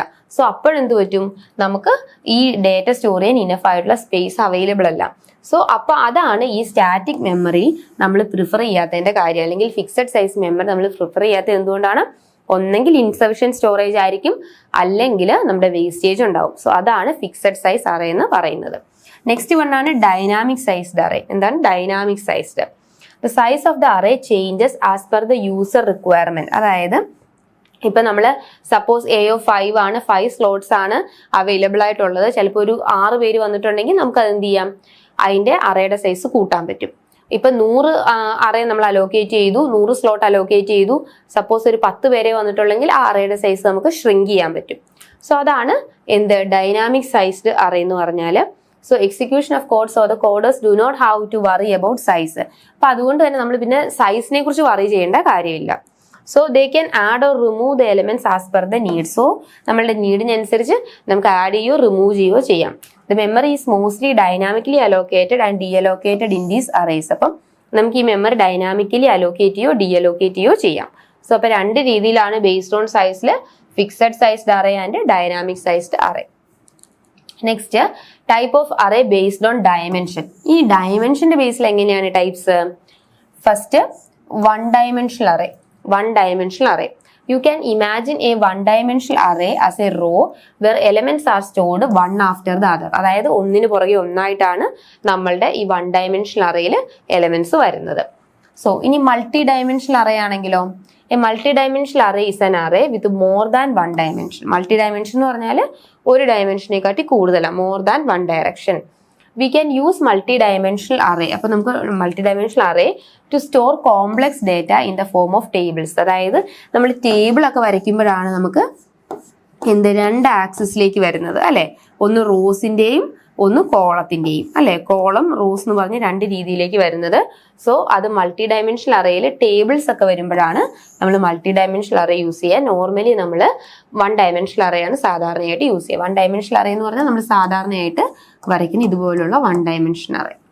Okay, we can have 2D 3D arrays 4D arrays and so on. അതായത് 2D ഉണ്ട്, 3D ഉണ്ട്, 4D അങ്ങനെ പലതരത്തിലുള്ള ഡയമെൻഷണൽ അറേസ് അവൈലബിൾ ആണ്. കോമൺ ആയിട്ട് നമ്മൾ പറയുന്ന പേരാണ് മൾട്ടി ഡയമെൻഷണൽ അറേ എന്ന് പറയുന്നത്. ഇനി അടുത്തത് അറേസിന്റെ ആപ്ലിക്കേഷൻ. ഇത് വളരെ ഇമ്പോർട്ടന്റ് ആയിട്ടുള്ള ഒരു ക്വസ്റ്റ്യൻ ആണ്. നിങ്ങൾ അറേ ചോദിക്കുമ്പോൾ അതിന്റെ ആപ്ലിക്കേഷൻ എന്തായാലും നിങ്ങൾ സ്പെസിഫൈ ചെയ്യണം. കാരണം അറേയുടെ ആപ്ലിക്കേഷൻ വളരെയധികം ഇമ്പോർട്ടന്റ് ആണ്. So first storing and accessing the data. നമുക്ക് അറേയിൽ എന്ത് ചെയ്യാം? സ്റ്റോർ ചെയ്യാനും എപ്പോൾ വേണമെങ്കിലും ഡേറ്റ സ്റ്റോർ ചെയ്യാനും എപ്പോൾ വേണമെങ്കിലും ഡേറ്റ ആക്സസ് ചെയ്യാനും സാധിക്കും. So array offer direct access to element using their index, making it efficient to retrieve data. അതായത് അറേ എന്ത് ചെയ്യും? ഡയറക്റ്റ് ആക്സസ് ആണ് ഓഫർ ചെയ്യുന്നത്. So making it efficient. അതായത് ഒന്നിനു പുറകെ കണ്ടിന്യൂസ് മെമ്മറി ലൊക്കേഷനിലേക്കാണ് അറേ ഡേറ്റ അറേഞ്ച് ചെയ്യുന്നത്. സോ പെട്ടെന്ന് തന്നെ കണ്ടിന്യൂസ് ആയിട്ട് വെക്കുന്നത് കൊണ്ട് പെട്ടെന്ന് തന്നെ ഡേറ്റ റിട്രീവ് ചെയ്യാൻ അല്ലെങ്കിൽ ഡേറ്റ അതിൽ നിന്ന് എടുക്കാനായിട്ടും സാധിക്കും. Next one, they are used to store list of items such as student grades, product price or contact details. നമുക്ക് സ്റ്റുഡന്റിന്റെ ഗ്രേഡ് 1 by 1 ആയിട്ട് ഗ്രേഡ് സ്റ്റോർ ചെയ്യാം, അല്ലെങ്കിൽ പ്രോഡക്റ്റിന്റെ പ്രൈസുകൾ സ്റ്റോർ ചെയ്യാം, പിന്നെന്താണ് കോണ്ടാക്ട് ഡീറ്റെയിൽസ്, എന്ത് വേണമെങ്കിലും നമുക്ക് എന്ത് ചെയ്യാം? 1 by 1 ആയിട്ട് അതിനകത്ത് സ്റ്റോർ ചെയ്യാനായിട്ട് സാധിക്കും. Next sorting and searching. Array are the basis of various sorting algorithm, bubble sort, insertion sort, merge sort and quick sort. അപ്പം അറേയിൽ നമുക്ക് ബബിൾ സോർട്ടിൽ യൂസ് ചെയ്യാം, ഇൻസേർഷൻ സോർട്ടിൽ യൂസ് ചെയ്യാം, മെർജ് സോർട്ട്, ക്വിക്ക് സോർട്ട്, ഇവിടെയൊക്കെ നമുക്ക് അറേസ് യൂസ് ചെയ്യാം. ഈ സോർട്ടുകൾ എന്താണെന്ന് നമ്മൾ ലാസ്റ്റ് മൊഡ്യൂളിൽ പറയുന്നുണ്ട്. അപ്പൊ നിങ്ങൾ അതിന്റെ ക്ലാസ് റെഫർ ചെയ്യുവാണെങ്കിൽ ഈ മെർജ് സോർട്ട്, ക്വിക്ക് സോർട്ട് ഒക്കെ മൊഡ്യൂൾ 4 നമ്മളിത് കൂടുതലായിട്ട് ഡിസ്കസ് ചെയ്യുന്നത്. അപ്പൊ ആ മൊഡ്യൂളിന്റെ ക്ലാസ്സുകൾ കണ്ടാൽ നിങ്ങൾക്ക് ഇത് കൂടുതലായിട്ട് മനസ്സിലാവും. They allow for efficient searching, especially when combined with the techniques like binary search on sorted array. അതായത് നമ്മളുടെ ബൈനറി സെർച്ചിലൊക്കെ നമുക്കിത് കൂടുതലായിട്ട് യൂസ് ചെയ്യാൻ പറ്റും. Third one, implementing dynamic data structure. Arrays are the foundation for stack and queue which follow last in first out. അപ്പൊ array എന്ന് പറഞ്ഞാൽ last in first out manner follow ചെയ്യുന്നതാണ്. And first in first out access patterns respectively. അപ്പം സ്റ്റാക്കിൽ എന്താണ്? Stack എപ്പോഴും last in first ഔട്ടും queue എപ്പോഴും ഫസ്റ്റ് ഇൻ ഫസ്റ്റ് ഔട്ടും ആണ്. സോ ആ ഒരു പാറ്റേൺ ഇതിനകത്തും ഫോളോ ചെയ്യുന്നുണ്ട്. They can only use to represent binary search trees and heap, especially when the size is known in advance. ഇനി അഡ്വാൻസ് ആയിട്ട് നമുക്ക് സൈസ് അറിയാവുന്ന സ്ഥലത്ത് നമുക്ക് ബൈനറി സെർച്ചിലും ഹീപ്പിലും ഒക്കെ ഇത് യൂസ് ചെയ്യാനായിട്ട് സാധിക്കും. Next, image and signal processing. Array represent image as pixel data. അപ്പൊ അറേയിൽ ഒരു ഇമേജിന്റെ ഇപ്പൊ ഒരു ഇമേജ് ഉണ്ട്, അതിനകത്ത് ഒരുപാട് പിക്സൽസ് ഉണ്ട്. ഈ പിക്സൽ ഡേറ്റയാണ് ഈ അറേയിലേക്ക് സ്റ്റോർ ചെയ്ത് വെക്കുന്നത്. So allowing for manipulation and processing through operations on array elements. They are used in signal processing for task like filtering and analysis. അപ്പൊ നമുക്ക് സിഗ്നൽ പ്രോസസ് ചെയ്യാനും ഫിൽറ്റർ ചെയ്യാനും അനാലിസിസിനും ഒക്കെ ഈ ഒരു ഡേറ്റ യൂസ് ചെയ്യാം. അടുത്തത് numerical computation. 2-dimensional array are used to represent metrics, enable efficient metrics operation in linear algebra and other computation. അതായത് ഓൾജിബ്ര, പോളിനോമിയൽ, ഇവിടെയൊക്കെ നമുക്ക് കമ്പ്യൂട്ടേഷൻ വരുന്നിടത്തൊക്കെ നമുക്ക് ഈ അറേ യൂസ് ചെയ്യാനായിട്ട് സാധിക്കും. Array also used in scientific computing for modelling and simulations. അതായത് നമ്മളുടെ മോഡലിങ്ങിനും സിമുലേഷൻസിനും ഒക്കെ അറേ യൂസ് ചെയ്യാം. അപ്പൊ ഇത്രയും അധികം ആപ്ലിക്കേഷൻസ് ആണ് അറേസിന് ഉള്ളത്. ഓക്കെ, അടുത്ത question, explain the best worst and average case. ഇത് വളരെ ഇമ്പോർട്ടൻ്റ് ആണ്. Best worst and average case situations. So what is best case? Best case എന്ന് പറഞ്ഞാൽ എന്താണ്? നമ്മൾ ഈ 3 കേസും ക്ലാസ്സിൽ ഓൾറെഡി ഡീറ്റെയിൽഡ് ആയിട്ട് പറഞ്ഞതാണ്. അപ്പം ജസ്റ്റ് ഇതിന്റെ പോയിന്റ്സ് ഒന്ന് നോക്കാം. ബെസ്റ്റ് കേസ് എന്താണ്? ബെസ്റ്റ് കേസ് എന്ന് പറഞ്ഞാൽ the scenario describe the input that result in most efficient execution of the algorithm. അതായത് ഏറ്റവും എഫിഷ്യന്റ് ആയിട്ട് ആ അൽഗോരിതം എക്സിക്യൂട്ട് ചെയ്യുന്നതിനെയാണ് നമ്മൾ എന്ത് പറയുന്നത്? ബെസ്റ്റ് കേസ് എന്ന് പറയുന്നത്. ഏറ്റവും എഫിഷ്യന്റ് ആയിട്ട് ആ അൽഗോരിതം എങ്ങനെയാണോ എക്സിക്യൂട്ട് ചെയ്യുന്നത് അതിനെയാണ് നമ്മൾ എന്ത് പറയുന്നത്? ബെസ്റ്റ് കേസ് എക്സിക്യൂഷൻ എന്ന് പറയുന്നത്. So for example, in a linear search, the best case scenario is when target element is found at the very beginning of the list, requiring only one comparison. അതായത് നമ്മൾ ഏറ്റവും സമയം കുറഞ്ഞ് പെട്ടെന്ന് തന്നെ result കിട്ടുവാണെങ്കിൽ അതാണ് ബെസ്റ്റ് കേസ്. ഓക്കെ, സപ്പോസ് ഇപ്പൊ നമുക്ക് 5, 6, 7, 8, 9 എന്ന് പറഞ്ഞ ഇത്രയും നമ്പേഴ്സ് ഉണ്ട്. നമ്മൾ ലീനിയറി സെർച്ച് ചെയ്യുക. ലീനിയർ സെർച്ച് നമുക്ക് ഡീറ്റെയിൽ ആയിട്ട് പഠിക്കാനുണ്ട് മൊഡ്യൂൾ 4 അപ്പൊ അതിന്റെ ക്ലാസ് ഉണ്ടായാൽ ലീനിയർ സെർച്ച്. ഇപ്പൊ ഞാൻ ജസ്റ്റ് ഒരു എക്സാമ്പിൾ പോലെ പറയുന്നുള്ളൂ. 5, 6, 7, 8, 9 ആണ് നമ്മൾ ഇപ്പൊ എക്സാമ്പിൾ നമുക്ക് 5 ആണ് നമുക്ക് ഇതിനകത്ത് സെർച്ച് ചെയ്യേണ്ടത്. ഇതിനകത്ത് 5 ഉണ്ടോ എന്നാണ് നമുക്ക് സെർച്ച് ചെയ്യേണ്ടത്. അപ്പൊ 5 ഉണ്ടോ എന്ന് സെർച്ച് ചെയ്യാൻ വേണ്ടി നമ്മൾ ആദ്യം ഈ സ്ലോട്ടിൽ പോകും. കണ്ടോ, നമുക്ക് ആദ്യത്തെ ടൈം തന്നെ നമുക്ക് 5 കിട്ടി. അങ്ങനെയാണെങ്കിൽ ഒരു പ്രാവശ്യം ഒന്ന് ട്രാവേഴ്സ് ചെയ്തപ്പോഴത്തേക്കും നമുക്ക് 5 കിട്ടി. സോ നമുക്ക് അതിന് എന്ത് ചെയ്യാം? ഇത് നമുക്ക് ബെസ്റ്റ് കേസ് ആയിട്ട് പറയാം. കാരണം എന്തുകൊണ്ടാ? 1 സെക്കൻഡ് ഓഫ് ടൈമേ എടുത്തുള്ളൂ. നമ്മൾ ഓരോന്നും കമ്പയർ ചെയ്തു. ഫസ്റ്റ് എലമെന്റ് 5 ആണോ നോക്കി. 5 ആണെങ്കിൽ നമ്മൾ ആ പെട്ടെന്ന് തന്നെ നമുക്ക് അത് ആൻസർ കിട്ടി. ഫസ്റ്റ് കിടക്കുന്നത് കൊണ്ട് നമുക്ക് പെട്ടെന്ന് തന്നെ ആൻസർ കിട്ടി. സപ്പോസ് ഇപ്പൊ ഈ 5 ഏറ്റവും ലാസ്റ്റാ കിടക്കുന്നതെങ്കിൽ നമ്മൾ ഇവിടെ വന്നു ലാസ്റ്റേ കിട്ടുള്ളൂ. ഓക്കെ, അപ്പൊ അത്രയും സമയം സെർച്ച് ചെയ്യുമ്പോഴാണ് നമുക്ക് ആ എലമെന്റ് കിട്ടിയത്. അപ്പൊ അത് അതിന്റെ വേസ്റ്റ് കേസ് ആണ്. ഓക്കെ, ബെസ്റ്റ് കേസ് എന്ന് പറഞ്ഞാൽ ഇപ്പൊ ഒരു സോർട്ടഡ് അറേയിൽ ആദ്യം ഫസ്റ്റ് സ്ലോട്ടിൽ തന്നെ നമുക്ക് വേണ്ട എലമെന്റ് കിടക്കുവാണെങ്കിൽ അതാണ് അതിന്റെ ബെസ്റ്റ് കേസ്. ഓക്കെ, ഇനി അടുത്ത വേസ്റ്റ് കേസ് നോക്കിക്കേ. The scenario describe the input that lead to least efficient execution. അതാണ് ഏറ്റവും ലീസ്റ്റ് എഫിഷ്യന്റ് ആണ്. കാരണം അതെന്താണ്? പിന്നെ നമ്മളിങ്ങനെ സെർച്ച് ചെയ്ത് ഏറ്റവും അവസാനമായിരിക്കും റിസൾട്ട് കിട്ടുന്നത്. In a linear search, the worst case scenario is when the target element is at the end of the list. അതായത് ആ ലിസ്റ്റിന്റെ ഏറ്റവും അവസാനമാണ് എലമെന്റ് കിടക്കുന്നതെങ്കിൽ ആ ഫുൾ ലിസ്റ്റ് നമ്മൾ എന്ത് ചെയ്യണം? സെർച്ച് ചെയ്താൽ മാത്രമേ ആ എലമെന്റ് കിട്ടുള്ളൂ. സോ അതാണ് അതിന്റെ ഏറ്റവും വേസ്റ്റ് ആയിട്ടുള്ള കേസ് നമുക്ക് പറയാം. Or not present at all, requiring in comparison for a list of size n. ചിലപ്പം ഈ ഒരു 5 എന്നുള്ളത് ചിലപ്പം ആ അറയിൽ ഇല്ലായിരിക്കും. ഇല്ലെങ്കിൽ നമ്മൾ എന്ത് ചെയ്യണം? കംപ്ലീറ്റ് ചെക്ക് ചെയ്താൽ മാത്രമേ അതിനകത്ത് ഇല്ലെന്ന് അറിയാൻ പറ്റുള്ളൂ. സോ അതാണ് അതിന്റെ വേസ്റ്റ് കേസ് എന്ന് പറഞ്ഞത്. അപ്പം n സൈസ് ഉള്ള ഒരു അറേ ആണെങ്കിൽ അപ്പൊ എത്ര സമയം എടുക്കും? T of n ടൈംസ് ഇത് എടുക്കും ഇതൊന്ന് കംപ്ലീറ്റ് ചെയ്ത് സെർച്ച് ചെയ്ത് വരാനായിട്ട്. അടുത്തതാണ് average case. This scenario represents the typical behavior of algorithm when a given random distribution of input. അതായത് ആവറേജ് കേസിൽ ഇങ്ങനെ റാൻഡം ആയിട്ട് കിടക്കുവാണ്. നമുക്ക് ഫസ്റ്റ് ബെസ്റ്റ് കേസും അല്ല വേഴ്സ്റ്റ് കേസും അല്ല, ഒരു ഇടയിലൊക്കെ ആയിട്ട് ആ എലമെന്റ് കിടക്കുന്നതെന്ന് വെച്ചോ. ഇടയിലാണെങ്കിൽ നമുക്ക് ഒരു മിനിമം നമ്പർ ഓഫ് ഓപ്പറേഷൻസ് ചെയ്യുമ്പോൾ തന്നെ നമുക്ക് ആ റിസൾട്ട് കിട്ടി. അതിനെയാണ് നമ്മൾ എന്ത് പറയുന്നത്? ആവറേജ് കേസ് എന്ന് പറയുന്നത്. So its calculated by considering the average number of operation. കേട്ടോ, ആവറേജ് നമ്പർ ഓപ്പറേഷൻസ് കിട്ടുവാണ്. All possible input or representative subset of them. അതായത് ഒരു ആവറേജ് ടൈമിൽ നമുക്ക് കിട്ടുവാണെങ്കിൽ അതിന് ആവറേജ് കേസ് എന്ന് പറയാം. ഇനി അടുത്തത് വേഴ്സ്റ്റ് കേസ് അനാലിസിസ്. അതായത് വേഴ്സ്റ്റ് കേസ് ആണ് കൂടുതലായിട്ട് മോസ്റ്റ്ലി യൂസ് ചെയ്യുന്നത്.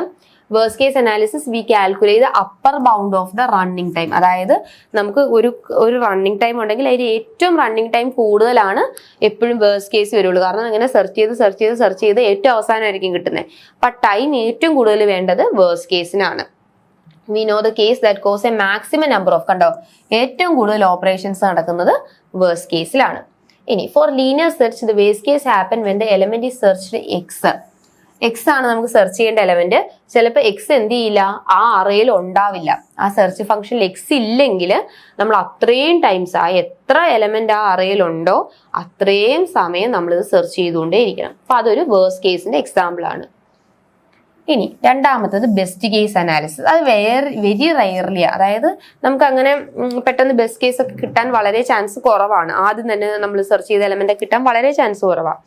So in best case we calculate the lower bound. അതായത് റണ്ണിങ് ടൈം ഏറ്റവും കുറവ് മതി. അതുകൊണ്ടാണ് lower bound of running time. പെട്ടെന്ന് തന്നെ നമുക്ക് റിസൾട്ട് കിട്ടും. സോ റണ്ണിങ് ടൈം വളരെയധികം കുറവ് മതി. So it cos A minimum number of operations. അതായത് ആദ്യം തന്നെ കിടക്കുവാണെങ്കിൽ ആ ഒറ്റ ഓപ്പറേഷൻ ചെയ്യുമ്പോൾ തന്നെ ആൻസർ കിട്ടും. അപ്പം മിനിമം നമ്പർ ഓഫ് ഓപ്പറേഷൻസ് ആണ് അതിനകത്ത് വേണ്ടത്. നമ്മൾ നേരത്തെ ലീനിയർ സെർച്ചിൽ പറഞ്ഞ പോലെ എക്സ് ആയിരുന്നു സെർച്ച് ചെയ്യേണ്ടത്. അത് ഫസ്റ്റ് ലൊക്കേഷനിൽ തന്നെ വരുവാണെങ്കിൽ നമുക്ക് വളരെയധികം കുറഞ്ഞ സമയം കൊണ്ട് നമുക്ക് ചെയ്യാൻ പറ്റും. ഇനി അടുത്തതാണ് ആവറേജ് കേസ്. അത് റെയർലി, അതായത് നമ്മളുടെ ആവറേജ് കേസിൽ നമുക്കൊരു മിനിമം നമ്പർ ഓഫ് കമ്പ്യൂട്ടേഷൻ ആണ്. ഇപ്പൊ എക്സ് ആണ് എലമെന്റ് എങ്കിൽ ആ എക്സ് ഏകദേശം നടുക്കായിട്ടാണ് കിടക്കുന്നതെങ്കിൽ നമുക്കൊരു ആവറേജ് നമ്പർ ഓഫ് ഓപ്പറേഷന് ചെയ്യാൻ പറ്റും. സോ അതാണ് ഇതിന്റെ തമ്മിലുള്ള ഡിഫറൻസ്. അടുത്ത question, time and space complexity. What is time and space complexity? So suppose algorithm complexity എന്ന് പറഞ്ഞാൽ എന്താണ്? Suppose X is treated as an algorithm and N is treated as A size of input. അപ്പൊ X എന്ന് പറഞ്ഞാൽ എന്താണ്? X എന്ന് പറഞ്ഞാൽ algorithm, N എന്ന് പറഞ്ഞാൽ അതിന്റെ ഇൻപുട്ട് സൈസും ആണെങ്കിൽ the time and space complexity, the algorithm X are two main factors which determine the efficiency of X. അതായത് ഒരു അൽഗോരിതത്തിന്റെ എഫിഷ്യൻസി, ഇത് എത്രമാത്രം നല്ലതാണ് ഈ അൽഗോരിതം. നമുക്ക് പല അൽഗോരിതം ഉണ്ട്. ഇപ്പൊ സോർട്ടിങ്, ബബിൾ സോർട്ട്, അങ്ങനെ പലതരത്തിലുള്ള മെർജ് സോർട്ട്, ക്യുക്ക് സോർട്ട്, അങ്ങനെ പലതരത്തിലുള്ള സോർട്ടിംഗ് ഉണ്ട്. ഇപ്പം search, linear search, binary search. അപ്പൊ നമുക്ക് ഈ പല രീതിയിലുള്ള അൽഗോരിതം ഉണ്ട്. ഇതിൽ ഏത് അൽഗോരിതം ആണ് നമുക്ക് യൂസ് ചെയ്യേണ്ടത്, ഏതാണ് കുറച്ചുകൂടി എഫിഷ്യന്റ്, നമുക്ക് ബെറ്റർ ആയിട്ട് യൂസ് ചെയ്യുന്നതെന്ന് മനസ്സിലാക്കുന്നത് ഈ ടൈം ഫാക്ടറും സ്പേസ് ഫാക്ടറും വെച്ചിട്ടാണ്. Okay, so what is time factor? The time is calculated or measured by number of key operations such as comparison in sorting algorithm. അതായത് നമ്മൾ എത്ര പ്രാവശ്യം ആ ഓപ്പറേഷൻ ചെയ്തു. ഓക്കെ, ഇപ്പൊ സെർച്ചിങ്ങിന്റെ കേസിലാണെങ്കിൽ എത്ര ടൈംസ് നമ്മൾ സെർച്ച് ചെയ്തു, സോർട്ടിംഗ് ആണെങ്കിൽ എത്ര ടൈംസ് എടുത്തു ഒരു സോർട്ടഡ് അറേ കിട്ടാൻ, അങ്ങനെ ഇപ്പൊ എത്ര നമ്പർ ഓഫ് ഓപ്പറേഷൻസ് ചെയ്തു അതിനെടുക്കുന്ന ടൈമിനെയാണ് നമ്മൾ ടൈം ഫാക്ടർ എന്ന് പറയുന്നത്. ഓക്കെ, ഇപ്പം നമ്മളിപ്പം 5, 9, 1, 2, 4 ഈ ഒരു അറേ സോർട്ട് ചെയ്യാനായിട്ട് നമ്മൾ 5 പ്രാവശ്യം എടുത്തു. 5 ടൈംസ് ചെയ്തപ്പോഴാണ് 1, 2, 4, 5, 9 ആയതെങ്കിൽ അതിന്റെ ടൈം കോംപ്ലക്സിറ്റി എന്ന് പറഞ്ഞത് 5 ആണ്. അതായത് 5 പ്രാവശ്യം ഇത് ചെയ്ത് വന്നപ്പോഴാണ് ഇങ്ങനെ അങ്ങോട്ടും ഇങ്ങോട്ടും കമ്പയർ ചെയ്ത് മാറ്റി തിരിച്ചൊക്കെ വന്നപ്പോഴാണ് നമുക്ക് സോർട്ടഡ് അറേ കിട്ടിയെങ്കിൽ അതിന്റെ ടൈം കോംപ്ലക്സിറ്റി 5 ആണ്. സോ സ്പേസ് ഫാക്ടർ എന്ന് പറഞ്ഞാൽ എന്താണ്?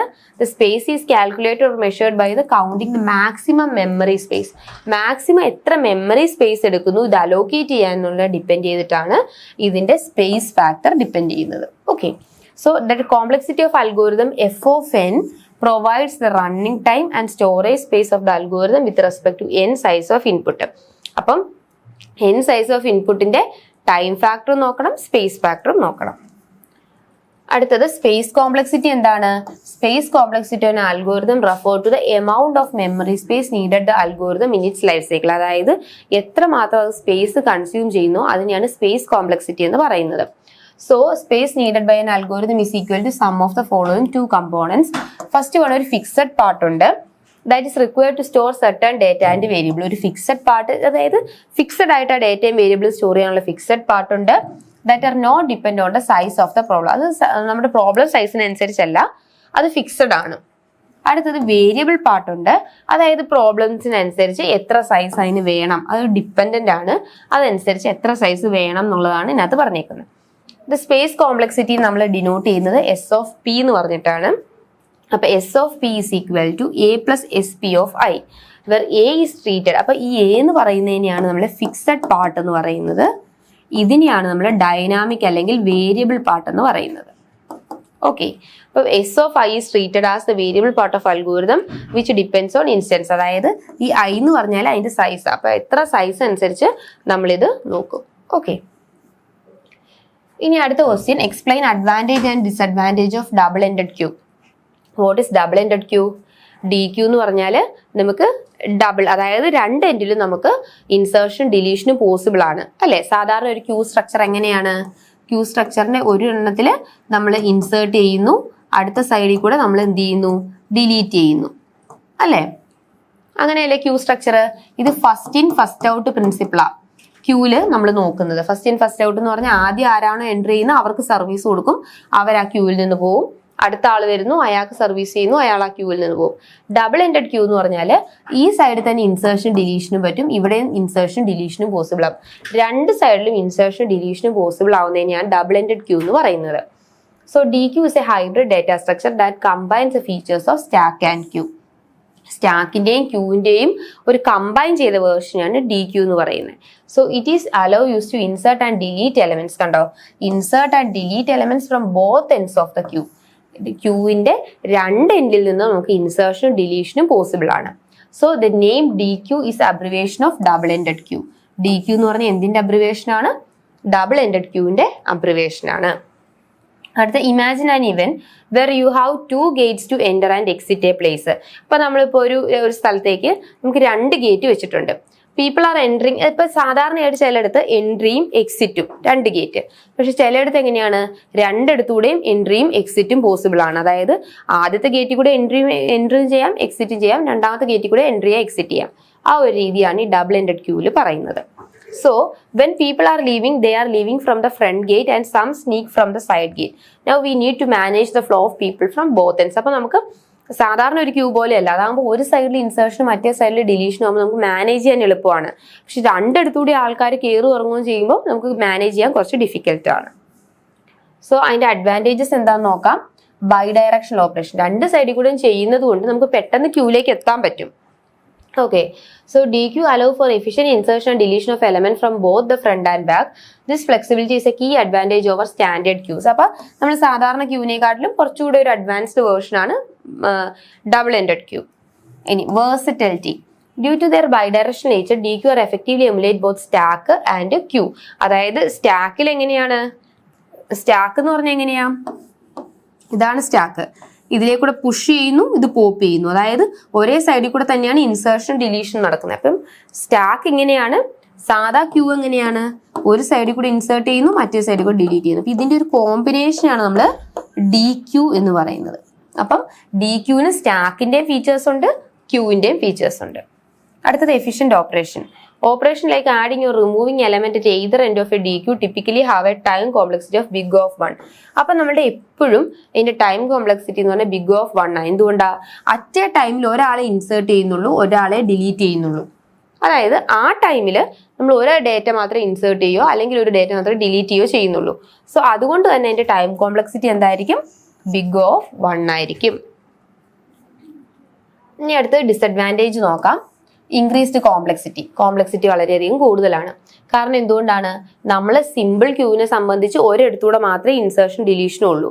പക്ഷെ ഈ ക്യൂവിൽ എന്താ സംഭവിക്കുന്നത്? നമുക്ക് രണ്ട് സൈഡിൽ കൂടെയും ഇൻസേർഷനും ഡിലീഷനും ആണ്.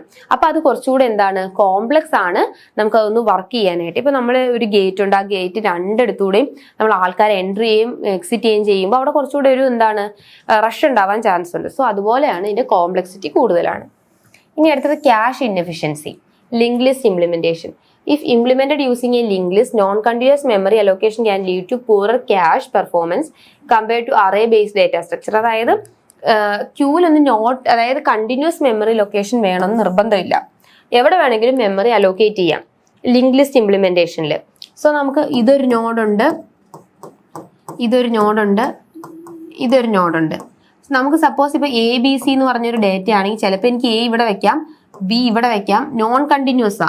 അറേയിൽ എങ്ങനെയായിരുന്നു? അടുത്തടുത്ത് മാത്രമേ നമുക്ക് ഡേറ്റ വെക്കാൻ പറ്റുള്ളായിരുന്നു. നോൺ കണ്ടിന്യൂസ് ആയതുകൊണ്ട് നമുക്ക് ക്യാഷ് പെട്ടെന്ന് തന്നെ റിട്രീവ് ചെയ്യാൻ ബുദ്ധിമുട്ടാണ്. അടുത്ത synchronisation challenges in multi threading. അതായത് നമുക്ക് പെട്ടെന്ന് തന്നെ ഇത് പല പല സിസ്റ്റത്തിലേക്ക് അല്ലെങ്കിൽ പല പല പ്രോഗ്രാമിലേക്ക് സിങ്ക് ചെയ്യാനായിട്ട് ബുദ്ധിമുട്ടുണ്ട്. Next one, limited functionality compared to general purpose structures. അതായത് while versatile for queue-like operation, DQ are not designed for general purpose data storage or complex operations like efficient sorting, searching, where other data structure might be more appropriate. അതായത് ഇത് അത്ര efficient ആയിട്ട് സോർട്ടിങ്ങോ സെർച്ചിങ്ങോ ഒന്നും ചെയ്യാൻ അത്ര efficient അല്ല. ഇനി അടുത്ത് നമുക്ക് essay ക്വസ്റ്റ്യൻസ് ഡിസ്കസ് ചെയ്യാം. ഇപ്പൊ നമ്മൾ ഷുവർ ആയിട്ട് വരാൻ സാധ്യതയുള്ള ഷോർട്ട് ആൻസർ ക്വസ്റ്റ്യൻസ് ആണ് നോക്കിയത്. ഇനി നമുക്ക് വരാൻ സാധ്യതയുള്ള essay ക്വസ്റ്റ്യൻസ് ഏതാന്ന് നോക്കാം. First one, types of double ended queue. Double ended queue നമ്മൾ ഓൾറെഡി ഇപ്പം പറഞ്ഞതേ ഉള്ളൂ. എന്താണ്? Both insertion and deletion possible at both ends. രണ്ട് എൻഡിൽ കൂടെയും ഇൻസേർഷൻ ഡിലീഷനും പോസിബിൾ ആണ്. So DQ can be implemented in several ways, each with its strength and weakness. The most common implementation are, first one, array based queue, array based DQ. In this implementation, a fixed sized array. ഇതിനകത്ത് നമ്മൾ fixed sized array ആണ് use ചെയ്യുന്നത്. Fixed sized array എന്താണ്? First question നമ്മൾ നോക്കിയതാണ്. 2 pointers are maintained, 1 for the front and 1 for the rear. അതായത് 2 pointers maintain ചെയ്യും, ഒന്ന് ഫ്രണ്ട് പാർട്ടിനെയും ഒന്ന് റിയർ പാർട്ടിനെയും സൂചിക്കാനായിട്ട് 2 എൻഡാണ് ഇതിനകത്ത് മെയിൻറ്റെയിൻ ചെയ്യുന്നത്. 2 പോയിന്റേഴ്സ് ആണ് യൂസ് ചെയ്യുന്നത്. അഡ്വാൻറ്റേജ് എന്താണ്? Time complexity big of 1. At a ടൈമിൽ ഒരാളെ മാത്രമേ ഇൻസേർട്ട് ചെയ്യോ അല്ലെങ്കിൽ ഒരാളെ മാത്രമേ ഡിലീറ്റ് ചെയ്യോ ചെയ്യുന്നുള്ളൂ. സോ ടൈം കോംപ്ലക്സിറ്റി എന്ന് പറഞ്ഞാൽ ബിഗ് ഓഫ് 1, അതായത് അറ്റ് എ ടൈമിൽ ഒരാളെ മാത്രമേ ചെയ്യുന്നുള്ളൂ. ഇനി however a significant limitation is that resizing the array when it become full can be costly. അതായത് ഇത് ഫിക്സഡ് സൈസ്ഡ് array നമ്മൾ യൂസ് ചെയ്യുന്നത്. അപ്പൊ നമ്മൾ ഇപ്പൊ സപ്പോസ് നമുക്ക് A of 5 എന്നുള്ളതായിരുന്നു. അപ്പൊ സ്ലോട്ട് 5 പേരാണ് സ്ലോട്ടിൽ വന്നത്. ഇനിയിപ്പോൾ നമുക്ക് ഒരു 6 പേര് വന്നാൽ ഈ 6 ചെയ്യണമെങ്കിൽ പുതിയൊരു അറേ ക്രിയേറ്റ് ചെയ്യണം A of 6 എന്ന് പറഞ്ഞ്. ഈ 5 പേരുടെ ആദ്യം ഡേറ്റാസ് ഇങ്ങോട്ട് എന്ത് ചെയ്യണം? കോപ്പി ചെയ്തിട്ട് ഈ 6ാമത്തെ സ്ലോട്ടിൽ വെക്കാത്ത ആളെ പുതിയതായിട്ട് ഇൻസേർട്ട് ചെയ്യണം. അതെന്ന് പറഞ്ഞ ഒരു കോസ്റ്റ്ലി പ്രോസസ്സാണ്. ഓക്കെ, ഇനി അടുത്തത് link list based DQ. This implementation utilises node that contain data and pointer to next and previous node. അപ്പൊ ഇതിനകത്ത് എന്താണ്? നെക്സ്റ്റ് നോഡിലോ പ്രീവിയസ് നോഡിലോ നമുക്ക് ഡേറ്റ വെക്കാനായിട്ട് സാധിക്കും. Element can be added or removed from either end without need to copying existing data. അപ്പൊ നേരത്തെ ഞാൻ കുറച്ച് മുമ്പ് കാണിച്ച എക്സാമ്പിളിൽ ഈ ആദ്യത്തെ എല്ലാ ഡേറ്റയും കോപ്പി ചെയ്തിട്ട് പിന്നെ അടുത്ത ആളുടെ ഡേറ്റ വെക്കുമായിരുന്നു. ഇവിടെ അങ്ങനെ കോപ്പി ചെയ്യേണ്ട കാര്യമൊന്നുമില്ല. ദ ടൈം കോംപ്ലക്സിറ്റി എന്താണ്? ഇവിടെയും എന്താണ്? അറ്റ് എ ടൈമിൽ ഇൻസേർഷനോ ഡിലീഷനോ ഒക്കെ നടക്കുമ്പോൾ ഒറ്റ ഇതേ ഉള്ളൂ. So time complexity big of 1 ആണ്. ഇനി link list require extra space. ഇപ്പം അറേ ആണെങ്കിൽ നമുക്കിപ്പോൾ 5 സ്ലോട്ട് ഉണ്ടെങ്കിൽ നമുക്ക് 5 സ്പേസ് മതി, 5 സ്ലോട്ട് ആണെങ്കിൽ. പക്ഷെ ഒരു ലിങ്ക് ലിസ്റ്റിൽ ഒരു ഡേറ്റ വെക്കണമെങ്കിൽ ഇത് ഒരു നോഡാണ്, ലിങ്ക് ലിസ്റ്റിന്റെ നോഡ് എന്നാണ് പറയുന്നത്. അപ്പം നമുക്കൊരു ഡേറ്റ വെക്കണമെങ്കിൽ ഇതിനൊരു ഡേറ്റ പാർട്ടും ഒരു പോയിന്റർ പാർട്ടും ഉണ്ട്. സപ്പോസ് ഇപ്പം നമുക്ക് ABC എന്ന് പറഞ്ഞ ഡേറ്റ വെക്കണമെങ്കിൽ നമുക്ക് 3 നോഡ് ക്രിയേറ്റ് ചെയ്യണം. ഇങ്ങനെ 3 നോഡ് ക്രിയേറ്റ് ചെയ്യണം. 3 നോഡിനകത്ത് ആദ്യത്തെ നോഡ് ഇവിടെ വെച്ചു ABC. ഈ ABC എന്ന് പറഞ്ഞ 3 ഡേറ്റ വെക്കണമെങ്കിൽ നമുക്ക് 6 സ്ലോട്ട് വേണം. കാരണം എന്തുകൊണ്ടാ? ഇതിന് ഓരോന്നിനും പോയിന്റേഴ്സിനെയും കൂടെ സ്റ്റോർ ചെയ്യണം. ഓക്കെ, ഇതെന്ന് പറഞ്ഞാൽ പോയിന്റർ ടു നെക്സ്റ്റ് നോഡ്, ഇത് പോയിന്റർ ടു, ഇത് ഡേറ്റ പാർട്ട്, ഇത് പോയിന്റർ പാർട്ട്, ഇത് data part, pointer part, data part, pointer part. Okay, നമ്മൾ എന്തെങ്കിലും ഡൗട്ട് ഉണ്ടെങ്കിൽ ക്ലാസ്സിൽ ഡീറ്റെയിൽ ആയിട്ട് പറഞ്ഞിട്ടുണ്ട്. ഇനി circular array DQ. This is a variation of the array based DQ where array is treated as circular. ഇതിനകത്ത് array എന്ന് പറഞ്ഞാൽ ഒരു സർക്കുലർ മോഷനിലാണ് പോകുന്നത്. This means that end of the array is reached, it wraps around the beginning. അതായത് ഇങ്ങനെയുള്ള അറേയുടെ last part first പാർട്ടുമായിട്ട് connected ആണ്. ഇപ്പം ഇതൊരു അറേ ആണെങ്കിൽ ഇതിന്റെ ലാസ്റ്റ് സ്ലോട്ട് ഫസ്റ്റ് സ്ലോട്ടുമായിട്ട് കണക്റ്റഡ് ആണ്. സോ അപ്പോൾ അതൊരു സർക്കുലർ മാനറിലേക്കാണ് പോകുന്നത്. സോ അതിനെയാണ് സർക്കുലർ അറേ DQ എന്ന് പറയുന്നത്. അടുത്തത് explain circular queue with its application. എന്താണ് സർക്കുലർ ക്യൂന്ന് എന്താന്ന് നോക്കാം. A queue is an abstract data structure that contain a collection of elements. Queue implement the FIFO mechanism. ക്യൂവിൽ എന്താണ്? ഫിഫോയ, ഫസ്റ്റ് ഇൻ ഫസ്റ്റ് ഔട്ട്. അതായത് ഇതൊരു ടിക്കറ്റ് കൗണ്ടർ ആണ്, ഇതൊരു ക്യൂ ആണ്. ഇതിനകത്ത് ആദ്യം വരുന്ന ആളാണ് ഇവിടെ ആദ്യം ടിക്കറ്റ് കൗണ്ടറിൽ എത്തുന്നത്, അയാളായിരിക്കും ആദ്യം പുറത്തു പോകുന്നത്. അപ്പൊ ഫസ്റ്റ് ഇൻ ചെയ്യുന്ന ആളാണ് ഫസ്റ്റ് ഔട്ട് ചെയ്യുന്നത്. ഇനി രണ്ടാമത് ഇൻ ചെയ്യുന്ന ആളാണ് രണ്ടാമത് ഔട്ട് ചെയ്യുന്നത്. ഓക്കെ, അതാണ് first in first out principle. So queue can be അതൊരു ലീനിയർ ഡേറ്റ സ്ട്രക്ചർ ആണ്, ലീനിയർ ആയിട്ട് പോകുന്ന ഒരു ഡേറ്റ സ്ട്രക്ചർ ആണ് ക്യൂ എന്ന് പറഞ്ഞത്.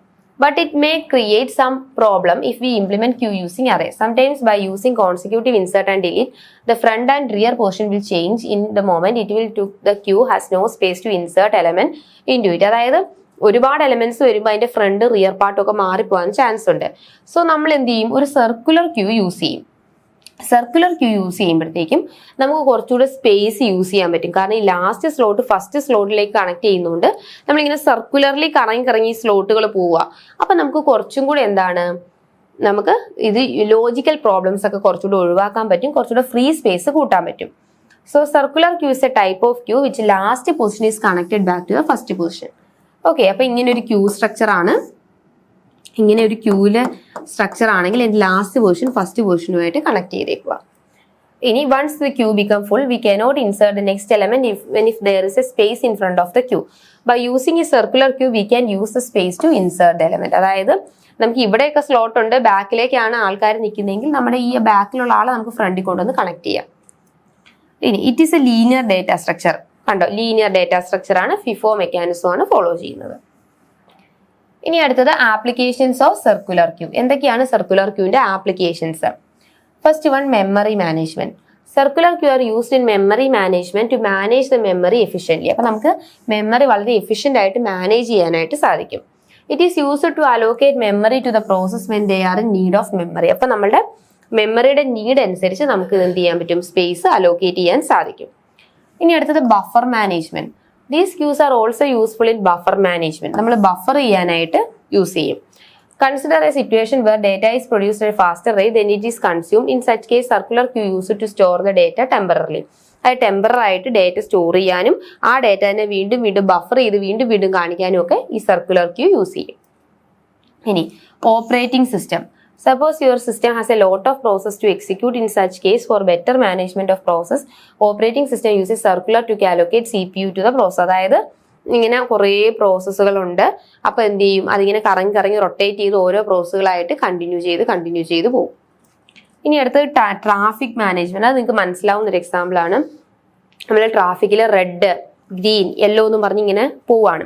അപ്പം ആദ്യം റെഡ് കുറച്ച് നേരം കത്തും, യെല്ലോ കത്തും, ഗ്രീൻ കത്തും. അപ്പം വീണ്ടും അത് എന്ത് ചെയ്യും? വീണ്ടും ഇതുപോലെ റെഡ് കത്തും, യെല്ലോ കത്തും. അപ്പം ഒരു സർക്കുലർ മോഷനിൽ അത് വീണ്ടും വീണ്ടും ബ്ലിങ്ക് ചെയ്തുകൊണ്ടേ ഇരിക്കും ആ ഒരു ടൈം പീരീഡിനനുസരിച്ച്. ഇപ്പം ട്രാഫിക് മാനേജ്മെന്റിൽ സർക്കുലർ ക്യൂ ആണ് യൂസ് ചെയ്യുന്നത്. അടുത്ത മൾട്ടിമീഡിയ പ്ലെയർ. അത് നമുക്ക് മനസ്സിലാവും. നമ്മൾ ഒരു 10 മ്യൂസിക് ഉണ്ട് നമ്മുടെ ലിസ്റ്റിൽ, മ്യൂസിക് പ്ലേ ലിസ്റ്റിൽ നമുക്ക് 10 മ്യൂസിക് ഉണ്ടെങ്കിൽ ആദ്യത്തെ വർക്ക് ചെയ്യും, 2, 3 അങ്ങനെ 10 കഴിയുമ്പോൾ പിന്നെ അത് ഓട്ടോമാറ്റിക്കായിട്ട് ആദ്യത്തേൽ വരും. അങ്ങനെയല്ലേ സാധാരണ പ്ലേ ലിസ്റ്റിൽ? അപ്പൊ അവിടെയും എന്താണ്? സർക്കുലർ ക്യൂ ആണ് യൂസ് ചെയ്യുന്നത്. അടുത്തത് എക്സ്പ്ലെയിൻ അറേ വിത്ത് എക്സാമ്പിൾ. അറേയും അതിന്റെ എക്സാമ്പിളും നോക്കാം. നമ്മൾ ആദ്യം ടൈപ്സ് ഓഫ് അറേ പറഞ്ഞായിരുന്നു. ഇനി what is array with its example. എന്താണ് അറേ അതിന്റെ example? Array is a collection of items of same variable type that are stored at continuous memory location. അപ്പോൾ array എന്ന് പറഞ്ഞാൽ എന്താണ്? സെയിം ഡേറ്റ ടൈപ്പ് ആയിരിക്കും. അത് എങ്ങനത്തെ ലൊക്കേഷനിലായിരിക്കും? കണ്ടിന്യൂസ് മെമ്മറി ലൊക്കേഷനിലായിരിക്കും ഡേറ്റ സ്റ്റോർ ചെയ്യുന്നത്. Okay, so an array is a fundamental data structure that store a collection of elements of same data. അത് വളരെ ഇമ്പോർട്ടൻ്റ് ആണ്. Same data type in continuous memory location. ആ ഒരു 2 term ഉണ്ടെങ്കിൽ തന്നെ arrayയുടെ definition complete ആയി. Same data ടൈപ്പേ പറ്റുള്ളൂ. Suppose ഇപ്പം ഞാൻ ABC എന്ന് കൊടുത്തിട്ട് എനിക്ക് 1, 2, 3 എന്ന് കൊടുക്കാൻ പറ്റില്ല. കാരണം ABC എന്ന് പറഞ്ഞത് ക്യാരക്ടേഴ്സാണ്, വേരിയബിൾസ് ആ, അത് മാത്രമേ കൊടുക്കാൻ പറ്റുള്ളൂ. 1, 2, 3 എന്ന് പറഞ്ഞാൽ ഡിജിറ്റ്സ് ആണെങ്കിൽ ഡിജിറ്റ്സ് മാത്രമേ കൊടുക്കാൻ പറ്റുള്ളൂ. സെയിം ഡേറ്റ ടൈപ്പ് മാത്രമേ കൊടുക്കാൻ പറ്റുള്ളൂ. അത് കണ്ടിന്യൂസ് ലൊക്കേഷനിലും ആയിരിക്കണം. അതായത് ഒന്നിന് പുറകെ ഒന്നായിട്ടുള്ള ലൊക്കേഷനും ആയിരിക്കണം. ഇനി അടുത്ത these elements R accessed using an index which is numerical identifier for each position in the array starting from 0. അതായത് 0 തൊട്ടാണ് നമ്മൾ ഇതിന്റെ ഇൻഡെക്സ് നമ്പറുകൾ തുടങ്ങുന്നത്. 0, 1, 2, 3, 4 എന്ന് പറഞ്ഞാണ് ഇൻഡെക്സ് നമ്പറുകൾ തുടങ്ങുന്നത്. Arrays are widely used in programming due to the simplicity and efficiency in accessing elements. അപ്പോൾ അറേ വളരെയധികം വൈഡ് ആയിട്ട് യൂസ് ചെയ്യുവാണ്. വളരെ സിമ്പിൾ സ്ട്രക്ചർ ആയ കാരണം അറേസ് നമുക്ക് യൂസ് ചെയ്യാനായിട്ട് സാധിക്കും. അടുത്തത് ഡിക്ലറേഷൻ ഓഫ് അറേ. ഇത് വളരെയധികം ഇമ്പോർട്ടൻ്റ് ആണ്. Declaration of array, array declaration. And array is declared by specifying the data type. ആദ്യം അറേ ഡിക്ലെയർ ചെയ്യുന്നതിന്റെ ഡേറ്റ ടൈപ്പ്, പിന്നെ അറേയുടെ പേര്, പിന്നെ the number of elements it can hold. ഇനി എത്ര നമ്പർ ഓഫ് എലമെന്റ്സ് അതിനകത്ത് ഹോൾഡ് ചെയ്യാൻ പറ്റും. Okay, so first one data type. Specify the type of data that array will store. അതായത് എന്ത് ഡേറ്റയാണ്? ഇൻഡിജർ ആണോ, ഫ്ലോട്ടിംഗ് പോയിന്റ് ആണോ, ക്യാരക്ടേഴ്സ് ആണോ, അല്ലെങ്കിൽ വേറെ ഏതെങ്കിലും കസ്റ്റമൈസ്ഡ് ആയിട്ടുള്ള ഡേറ്റ ടൈപ്പ് ആണോ എന്ന് നമ്മൾ ആദ്യം ഇതിനകത്ത് കൊടുക്കണം. സോ ഫോർ എക്സാമ്പിൾ ഇപ്പം ഞാൻ ഇൻഡിജറാ കൊടുക്കുന്നതെങ്കിൽ ഇൻറ്റ്, ആദ്യം നമ്മൾ ആ ഡേറ്റ ടൈപ്പ് കൊടുക്കണം, int. All elements in an array must be of same data type. ഇൻഡിജറാ കൊടുക്കുന്നതെങ്കിൽ ആ എലമെന്റ്സ് മൊത്തം എന്തായിരിക്കണം? ഇൻഡിജർ ആയിരിക്കണം. ഇനി അറേ നെയിം, ഇൻറ്റ് കഴിഞ്ഞിട്ട് പിന്നെ നമ്മൾ ഈ അറേക്ക് എന്തെങ്കിലും ഒരു പേര് കൊടുത്തു. സപ്പോസ് എൻ്റെ അറേയുടെ പേര് AR എന്നാണെങ്കിൽ ഞാൻ അറേയുടെ പേര് AR എന്ന് കൊടുത്തു. A meaningful identifier chosen by programmer to represent array. ആ പ്രോഗ്രാമറിന് എന്താണോ മീനിങ് ഫുൾ ആയിട്ട് തോന്നുന്നത് അല്ലെങ്കിൽ ചൂസ് ചെയ്യാൻ തോന്നുന്ന ആ ഒരു പേരാണ് അറേയുടെ പേരായിട്ട് കൊടുക്കുന്നത്. ഇനി അടുത്തത് മൂന്നാമത്തത് സൈസ്. നമ്മൾ സൈസ് എപ്പോഴും കൊടുക്കുന്നത് സ്ക്വയർ ബ്രാക്കറ്റിലായിരിക്കണം. ഓക്കെ, സപ്പോസ് ഇപ്പൊ സൈസ് 5. അപ്പോൾ indicates how many elements in the array can hold. അതായത് എത്ര എലമെന്റ്സ് ആ അറേക്കകത്ത് വെക്കാൻ പറ്റും എന്നുള്ളതാണ് ഈ സൈസിനെ പറയുന്നത്. So this determine the amount of memory allocated for the array. അപ്പം ആ 5 എലമെന്റ്സ് ആണുള്ളത് അല്ലെങ്കിൽ 5 പേരെയാണ് എനിക്ക് വെക്കാനുള്ളതെങ്കിൽ 5 സ്പേസ് ആയിരിക്കും അതിനകത്ത് ഉള്ളത്. ഇനി the general syntax of declaring an array കണ്ടോ. ദ ജനറൽ സിൻടാക്സ് ഇത് വളരെയധികം ഇമ്പോർട്ടൻ്റ് ആണ്.